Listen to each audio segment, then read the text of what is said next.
Okay. Are we ready? Yes.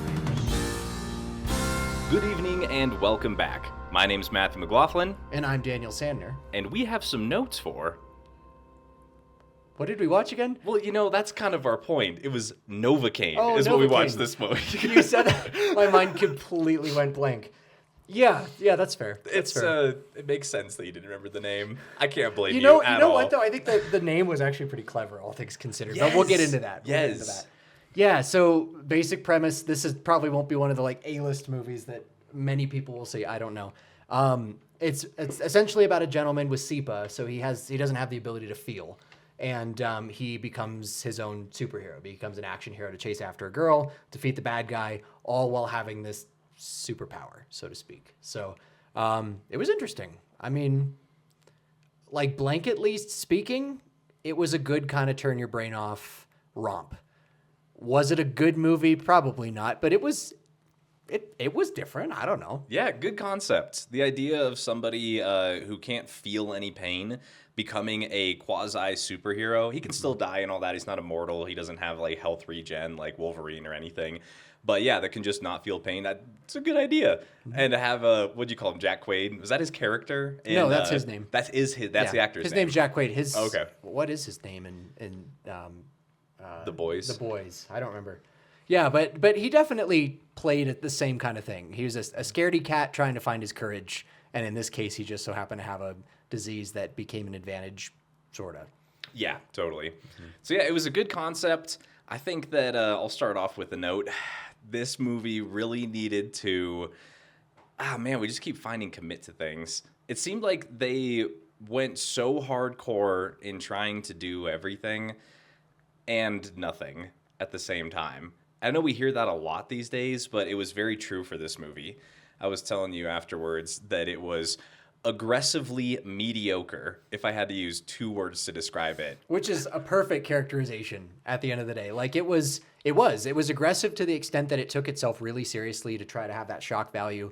It had a comedic twist to it that I thought should have leaned a lot harder into. I agree. And then, yeah, it just was, it was all right. You could definitely tell, we've been doing kind of movie after movie and we've been kind of hitting stinkers that we're in the, post-Oscar season because nothing's really Oscar bait right now. Yeah, it's just kind of nothing's working. Keep the studios alive movies. So I want to be pretty clear, right out of the gate, though, that this is one of those movies in my mind that it's really hard to categorize because when you're putting it on a scale of 1 through 5, with 5 being best movies in history, like classics or like Citizen Kane, and you have to rate Novocaine on that same scale, it's where it falls into those movies that become guilty pleasures, where that it's a bad movie, but it's a good movie because it's so senseless and turn your brain off.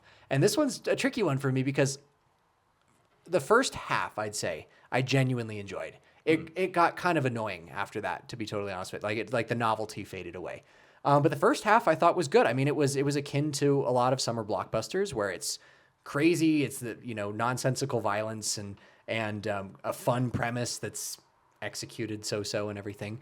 And then it just kind of got derivative after a while. But it's a hard one for me because I'm not gonna lie, I kind of enjoyed it. But when I look back at the other movies we've reviewed, it I don't want to put it in the same tier as. Does that make sense? Yeah, no, it totally does. I would describe this movie as the Lego City of movies. So okay, continue. What do you mean? So growing up, I played a lot of Legos, right? Like a lot of people out there. And Lego City was the most boring Lego set you could get.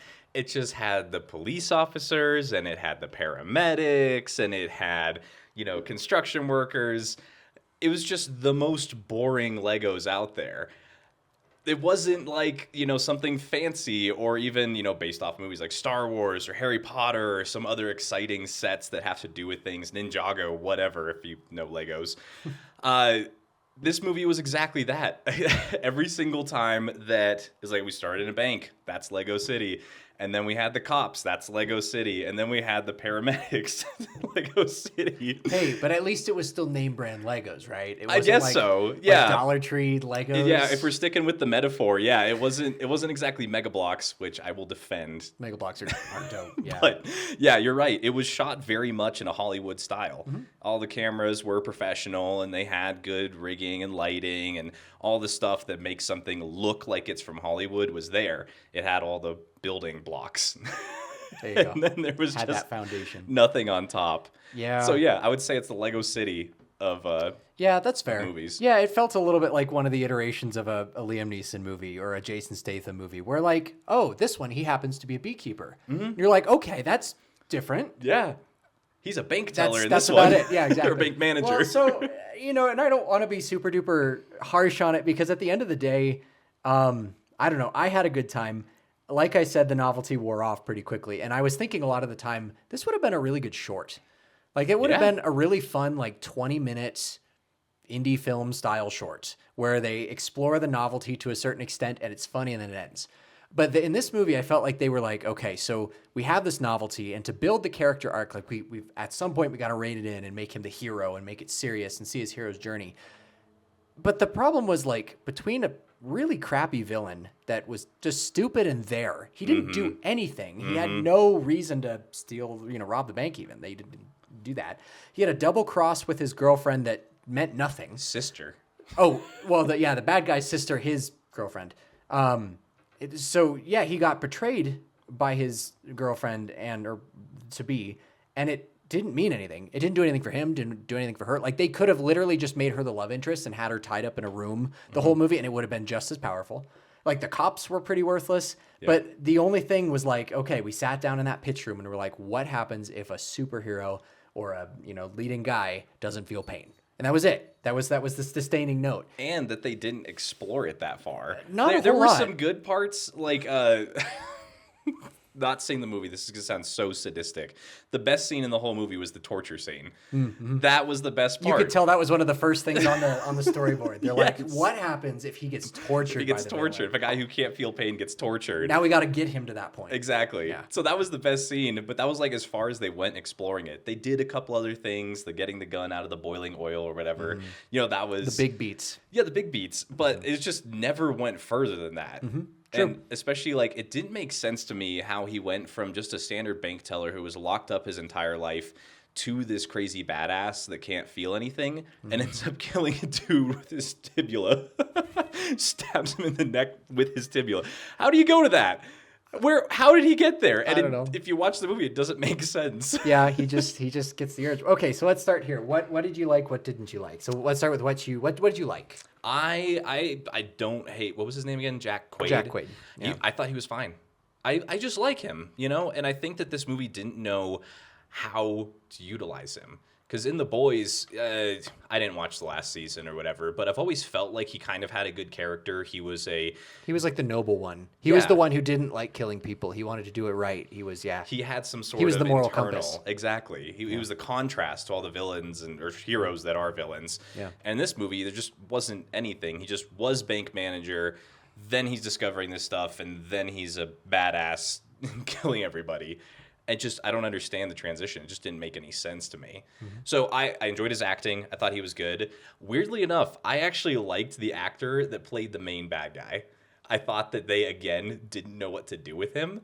But every single time he was on screen, I liked his little stuff about, he was more concerned about the vibe than he was about whether or not somebody was safe. Yeah. So, it was goofy, but I liked it for some reason. I mean, they robbed the bank in Santa outfits, so it's not supposed to be taken that seriously. Right. But his acting, the bad guy, and Jack Quaid's acting, I really thought they were good, and then the movie just didn't know how to use them. The premise I liked. The name I also liked. We both talked about that. Let's explain the name then real quick. Go for it. So the guy's name is Nathan Kane. That is his actual name. That's the main character's name. He has had this disorder where he can't feel anything for his entire life. So back when he was in middle school, a bunch of people bullied him and came up with the name Novocaine as a nickname because Novocaine takes away your feelings and it makes you numb. So that's what it is. They ended up beating him up, whatever. Yeah. So Honestly, a dope. They talk about it in the movie how like, oh, that's actually a pretty cool nickname. it's actually a cool nickname. And honestly, that was a pretty good reason to call this movie Novocaine. It truly was. Not gonna lie, it was. I dug it. Premise, name of the movie, Well, and a little bit of hidden main meaning. two The whole. actors. Yeah. Yeah. Those are the things that I liked. Pretty short list. What about you? Fair enough. Fair enough. Like I said, I enjoyed like the first maybe half of it. I thought the rom-com element was pretty strong for a while. I thought that's actually something I should have said was that their love interest at the beginning was pretty good.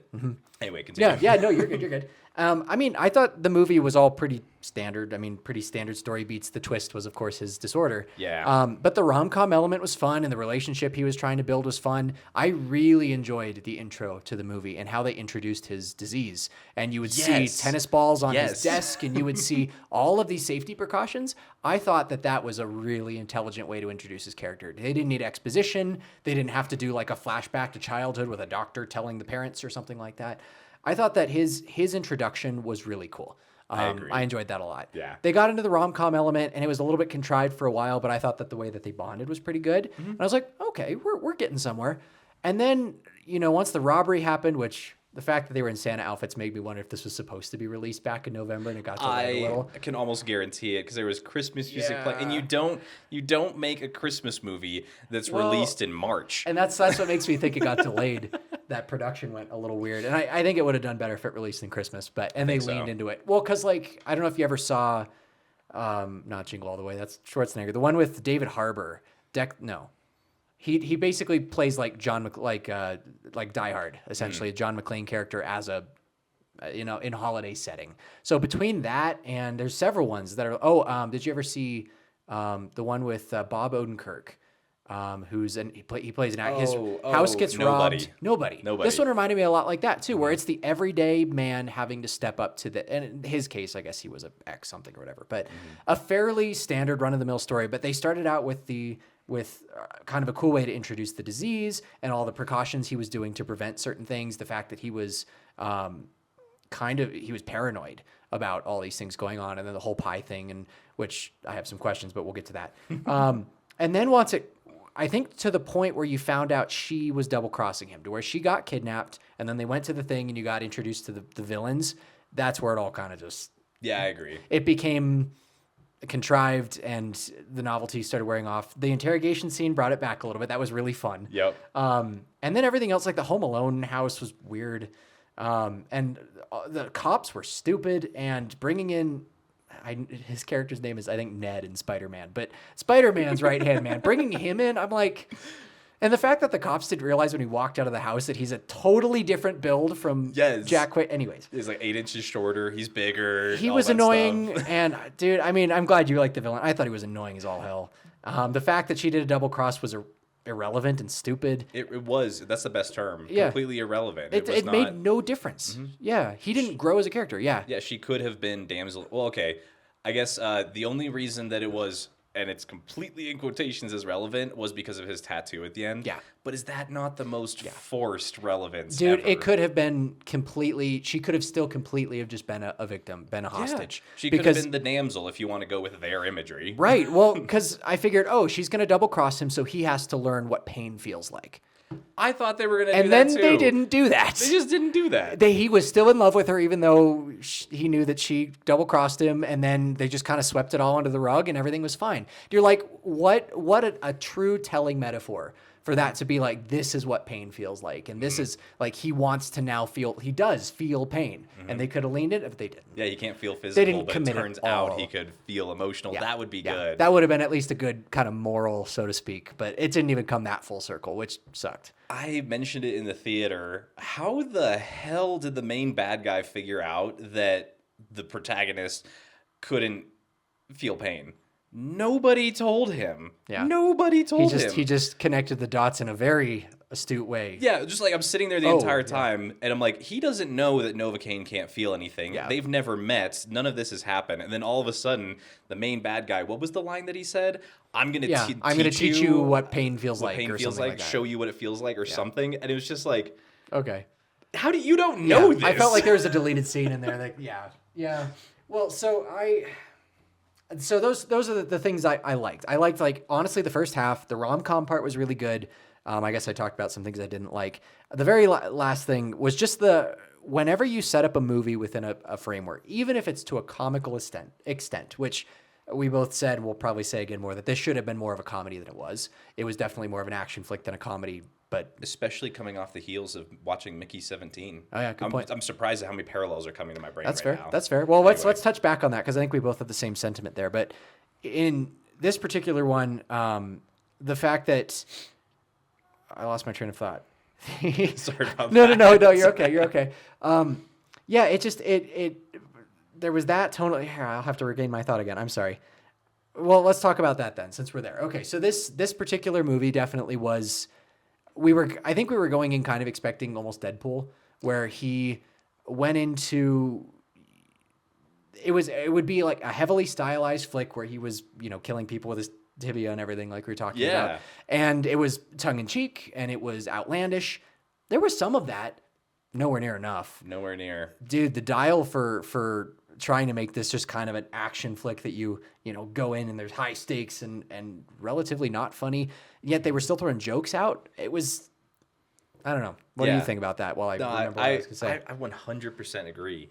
They just didn't have the funniness that we were expecting. I mean, my expectations for this movie were very, very small. Literally, I didn't watch the trailer. The only things that I knew about it was called Novocaine. It was in theaters, and you had told me about it. That was it. And your pitch sounded great. I was like, because I'm sure that's what the commercials made it look like. No, they made it feel like a full-fledged comedy. Like they were going full Ryan Reynolds to try to sell it. And I wish that's what it was, because there's enough of that comedy.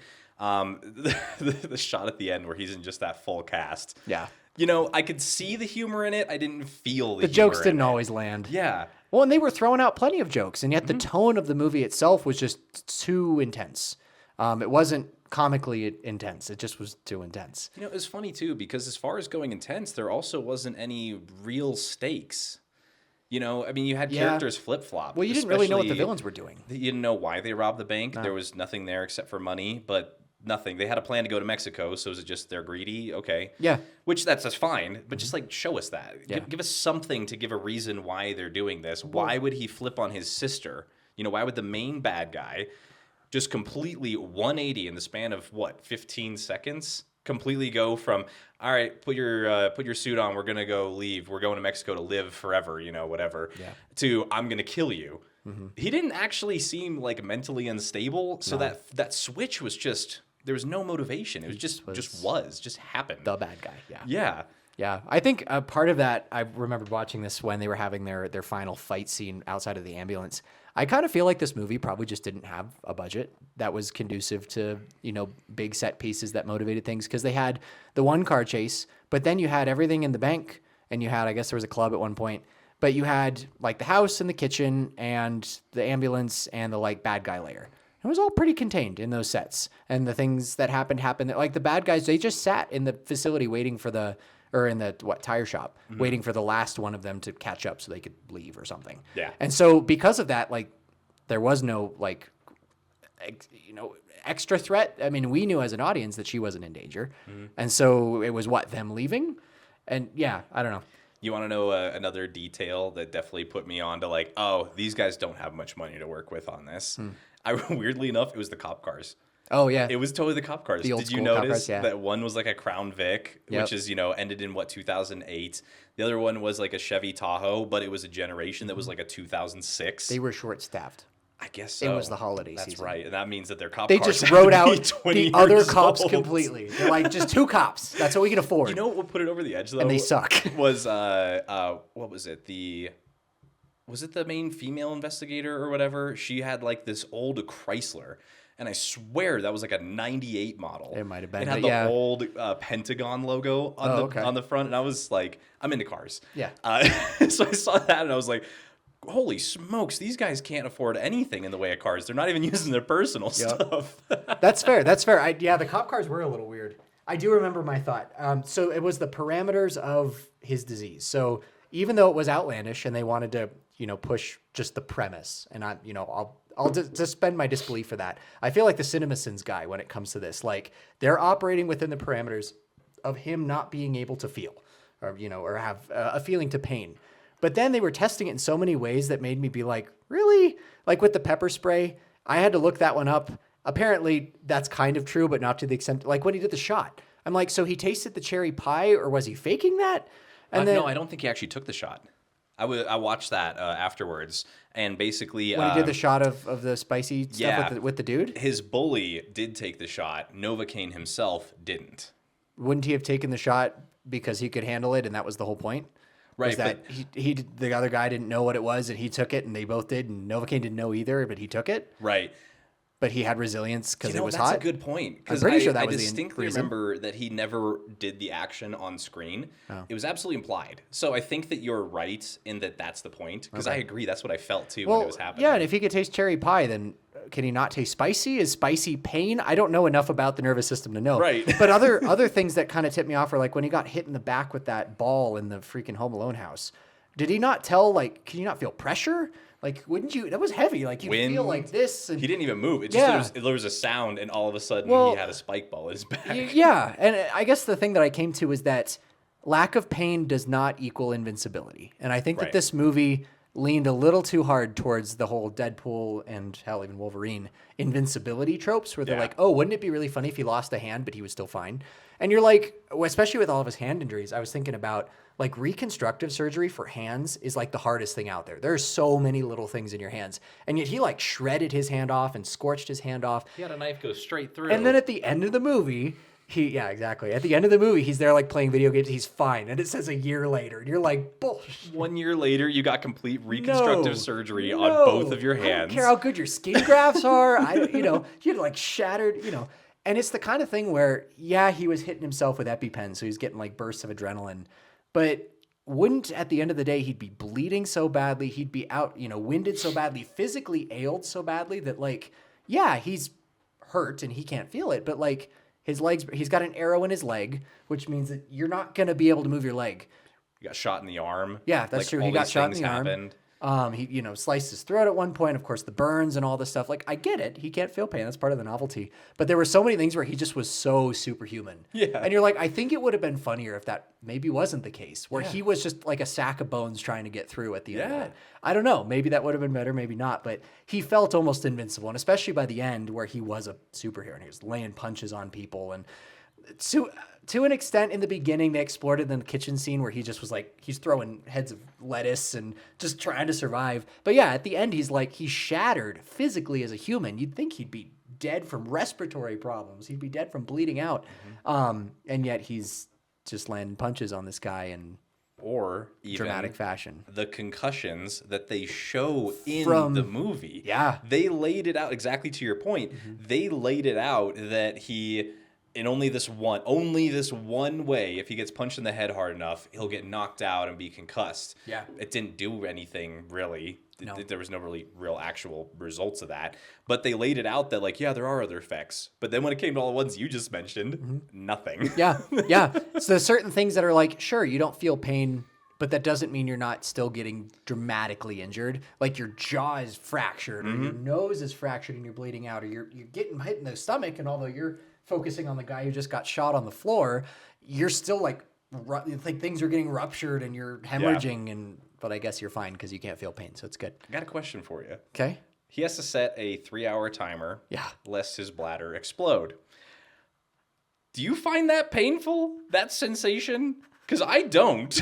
I do not find sensation painful. I think it's kind of a similar parallel as the tongue. Like, I could understand him not biting his tongue off because we don't feel our tongues. Yeah. Like, on a day until we bite them. Same with, like, our organs. We don't feel our organs until something happens to them. Bladder, maybe, same thing. But, when it feels full, I guess it can get painful. I guess it can. Like, have you ever, like, really, really, really held it and you're like, it's actually super uncomfortable and almost painful?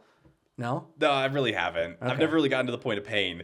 But it's it's just like, if you can't feel pain, then why does he need to set the time? I don't know. Yeah. It just didn't make sense to me. Yeah, and maybe that's just like... maybe the director... I think the disease is so nuanced. Needs to get his bladder checked. maybe. Yeah, I don't know. And honestly, I'll give it a pass because it's all about the premise of it, and it's about suspending your disbelief towards the premise of it. And I'll give it that. Like, I'm not going to nitpick. I don't know anything about the disease outside of what the movie told me and the few other things I had to look up. So, like, I don't know. it was fun for the premise, but Yeah. it's sort of that's that Cinema Sins guy coming out in me where it's just like, really? So this works, but this doesn't? Like, Yeah. operate within your own logic, Yeah, movie. you But then made the rules. it's a Play by comedy. them. Yeah, exactly. Which is why I thought it should have been just more comical. I agree. Because then it would have informed the audience, suspend your disbelief more. And there were so many scenes where it just was so serious that you're like, You know, and I think that is why it probably won't become a cult classic. Yeah, probably I think not. it has the flavor of maybe doing that, but the fact that logical things within the movie don't make sense, and the fact that it couldn't really pick whether it wanted to be a comedy or whatever, just like, I don't think it's going to be a cult classic because of that. Which sucks because there were a lot of stylistic moments in it. Like there was some decent cinematography and it felt a little bit, it seems like Baby Driver, where it would come in with, whatever pop song or rock song or whatever during a sequence, but not enough. I didn't think. Like it could have been almost defined by its music, or it could have been almost defined by, flashy visuals or certain colors or something like that. And none of that was really there. It felt like the idea was there on paper and then it just stayed there on paper. So it's almost like it was a building Lego City. Yes. Very boring. Yes. On paper. So the only other thing that I really have to talk about is my personal feelings of sitting in the theater, whether I enjoyed it or not. And I basically want to say that the name of this movie was Novocaine, a drug that is designed to make you feel nothing. And I think that this movie did exactly that. I was just numb the whole time. Honestly, it wasn't that far off. I was just numb. I was sitting there like, that happened. And then that happened. Okay. And then that happened. I was exactly like the character, except for he could feel some things. I felt nothing. Anyway, Fair enough. That's how I felt. Fair about enough. I don't know if I was quite that drastic. I thought Jack Quaid's performance was fun. I thought his gamer best friend was irrelevant, and I thought the girlfriend was only good until halfway, and then the villain, the cops, everyone else sucked, and they were forgettable. But like some of the set pieces were fun. I thought the some of the kills were interesting, and there was some fun design in there. But yeah, generally speaking, it felt like a pretty standard, summertime action blockbuster where it's another iteration of a certain thing. This one just happened to have a slightly unique twist. I wish it would have been better because my expectations weren't high, but they were higher than it delivered. Yeah. It wasn't bad. It was definitely what mediocre? Aggressively mediocre. That's it. So shall we go to scores? Yeah, that's all I have. So basically, we go and watch these movies, and then we make a score out of 5 stars. We post that score on Letterboxd. You can follow us at OTW Video on Letterboxd. And right now, we're going to get our score, so we're going to cut, and we'll be back just like that. So we got our scores, and let's go over them. Absolutely. So the first item on the list is uniqueness. Okay. Uniqueness, I felt it was pretty average. So, out of 5 stars, I gave it right in the middle of the line, 2.5. I thought that the premise was unique. The story was not unique at all. It was a pretty run-of-the-mill, standard action kind of thing. So, yeah, right down the middle, 2.5. Nice. I was actually just a touch higher, and this is the highest score that I gave. It was 3.5. I thought the premise was really unique. That was about the only thing that was unique, to be honest. But yeah, uniqueness 3.5. That's pretty much all I have to say about it. Okay, what you got for cinematography? I have 2. It's just very standard. It was aggressively mediocre Hollywood filming. It was. There's this thought that I've had for a minute now, and it's the overuse of what people perceive to be cinematic look. Do you know what I'm trying to say? I don't know. Keep saying it. I'll let you know. Basically, I've come to the conclusion that there is an idea of what people think should be cinematic, and it's just become a standard look. It's just the bare minimum. Just You saying iPhone portrait mode? a little bit. It's not that far off. Add the blur. It's the fact that there's not really much art that went into it, When you think about actual cinema instead of a cinematic look, you think about really unique shots and things that stand out in your mind and intentionality. And this movie just didn't have that. It had a cinematic look, but in the most boring way possible. So for me, cinematography was a 2. technically well done, but yeah, just extremely blah. Lego Yeah. City. Yeah. No, I'll match you there. I'm gonna actually go a little lower, 1.5.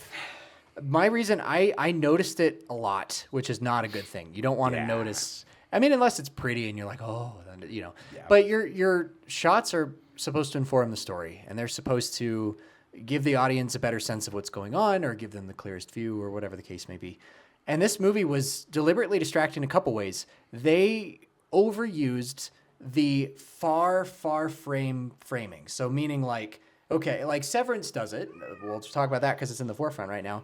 The TV show Severance does it really well because you have a character who's framed way on the side margin of the frame with tons of empty space. And it's to show their isolation. It's to show that they're alone in the scene that they're in, or they're feeling alone, or whatever the case may be. And this one, at first, they were framing all of Jack Quaid's scenes that way, to be like, oh, he's alone in this world and he, can't relate to people. And I was like, oh, cool. That's good intention. I mean, that's awesome. So there was a lot of negative space. And as the movie went on, it was perpetual, and it was not consistent, and it was not well informed. There were a couple scenes where, like, the bad guy was talking on the phone with the brother or however they were related, and they were both framed like super hard left. And so when the camera cut, your eye line at least stayed on the left side of the frame, and that's all well and good, and just good editing. But there were so many moments of like super intentional and super non-intentional. It was hard to tell if it was any of it was intentional or if it was all just, ooh, this looks pretty for the circumstance. And so none of it was informed. Yeah. Like, it didn't inform anything. So that was my first beef with the cinematography. And my second beef was the coloring. I felt that this entire movie should have been this vibrant palette of whatever. It should have been outlandish, over the top, almost the superhero colors, where it's heavily saturated and everything. Because even just the poster is that way. It's an animated poster. It's of him with like Operation style. Oh, yeah. Yeah, it's the red and the orange, and it's super bright and vibrant. And the color palette for this movie was so dark, and was so not even dark like Batman dark, like intentionally gritty dark. It just was dark and so boring.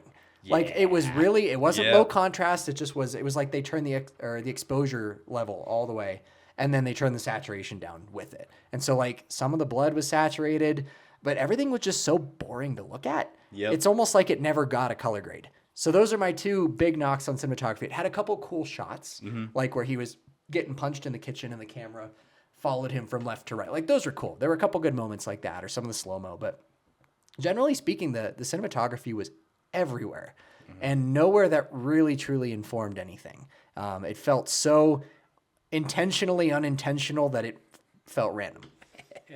Totally. Next category is story. Story. I remember what I put here. I gave it a 3. I thought that although a pretty run-of-the-mill storyline, I thought that they kept it pretty simple in terms of the characters and what they were doing, to the point where they didn't explain very much even. And I thought that his arc, Jack Quaid's arc, was generally fine. I thought that it was completed. I thought that they gave in the little tattoo nuance to kind of give him a little element of something different. And I think that in general, the storyline and where it was going was, although predictable, although contrived, was fine. It was self-contained. I'll give it that. Totally. What you got? For story, I gave it a 1. Oof. Yeah, it was so just run of the mill, a little bit of action here and there, and that was about it. And then there were beats in the story that didn't make sense. I'll give you the first 20 minutes or so, was fun, the intro and everything, which the intro told more story than the And last some still images. 130 minutes or whatever the rest of the runtime was. Yeah. So the story is just a 1. Extremely blah, and they didn't make sense within the story. Okay. Well, how did they execute the story? 1, it was just bad. The execution overall, things can be saved. If you had that mediocre cinematography, but the story was very interesting, you got a cult classic. If the story wasn't that great, but the action was sick, you got a cult classic. If you had the premise going hardcore like a Deadpool style or something like that, and then the other things weren't that amazing, you got a cult classic. With this, they just didn't execute any of them that well, and that's why I think we will have forgotten that we reviewed this movie. Yeah, it was definitely forgettable. I'll give it that. Its execution, I thought, was a little less than the story, 2.5. I think they dropped the ball. It was executed in average fashion. Yeah. It could have been a lot better. It could have been this novel idea and could have become a cult classic. It was not completely mishandled, but it certainly was an average handling. So I gave it a 2.5. So, And then for immersion, how immersed were you? honestly, decently. I think immersion was, it is my strongest one, 3.5. I had a good time. To just turn my brain off and go numb.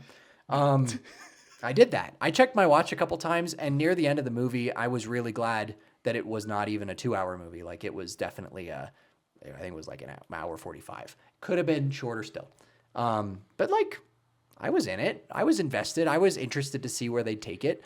By the time we hit the ambulance chase, where the bad guy was running away in the ambulance, and then he did the whole stupid defibrillator thing, I was like, so that's not feelings contingent. If you shock yourself with a defibrillator, you're gonna die. It doesn't matter. That's your heart attack. But like, damn. Anyways, I digress. But honestly, I was immersed. I had a good time for what it was. Do I need to see it ever again? No. But while I was there, I was fine. Totally. What'd you got? For immersion, it was a 0.5. Ooh. I said earlier that I felt like I was on Novocaine, watching Novocaine, so I just wasn't immersed. We go to movies to feel something, and I felt absolutely nothing. Mission accomplished. For a movie called the title. So why not a 5? Well, it gets a 0.5 for me on immersion. Fair enough. Okay.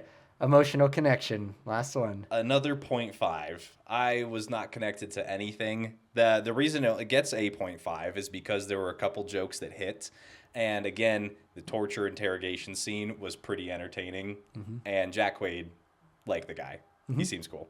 So, yeah, emotional connection, 0.5. That's all there is to it. Okay. I was much more forgiving on it. I gave it a 3. And it was only for Jack Quaid. I think that he, while a mishandled character, kind of, was generally an interesting character. And I think that especially him within the first half hour or half of the movie, I guess, almost, was a good story. Like the budding romance that was going on there and how they were navigating, what he was going through was super cool, which is why I'm so sad that when she, turned to the dark side and you're like, oh, really? And then it got so contrived after that. But like up until that moment, like the kitchen fight scene, hell, even the tattoo parlor fight scene, I thought was pretty fun. He went in there and he reverse interrogated this guy while trying to get a tattoo. And then he pulled on his bank manager randomly. And I thought for his sake alone, I could relate to him a little bit as the everyday guy. And at least for me, as someone who's, pretty regularly, also afraid of, none of us like pain, but afraid of messing up or afraid of, feeling bad. It was a pretty relatable thing for me in a weird action movie called Novocaine. But in that way, I will give it that grace that it was a pretty average emotional connection. But it was there. I could relate to him as the hero and his circumstances to the extent that they were realistic. So, yeah, so 3. Cool. So what was your average? My average was a lot lower than yours. It was like a 1.5 or something like that. It's like 1.42. Yeah. And then what was yours? Mine was a 2.66. So added together, we divide that by 2. So, Novocaine, we gave you some notes, and your total score out of 5 is a 2.041833 repeating. 2 stars. 2 stars. Okay. I think that's fair. It's just below average. I really do. Yep. I think that it's, just below average is a good way to put it. Mm-hmm. If they had, you brought up a really good point actually in these last little bit, talking about the tattoo parlor fight scene. If that energy had been brought for the rest of the movie, it would have been awesome. Yep, that kind of batshit crazy. I'm going to punch the glass, and then I'm going to punch his face. Great, lean into it. Yes. Make it funny. And then he goes back to normal guy calling the bank, and that's how he gets he's psychotic almost, yeah. Yeah. It's great. It makes sense. Yeah, but they didn't stick with it. But they didn't do it. One scene does not equate a movie. No. There you go. Yeah, and then everyone else is forgettable too. So, which is sad. I wanted to like it more, but definitely. It definitely was. Yeah. All right. Well, thank you guys so much for watching. If you have a movie suggestion, go ahead and put it in the comments down below. Thank you so much for hanging out with us, and we'll see you next week.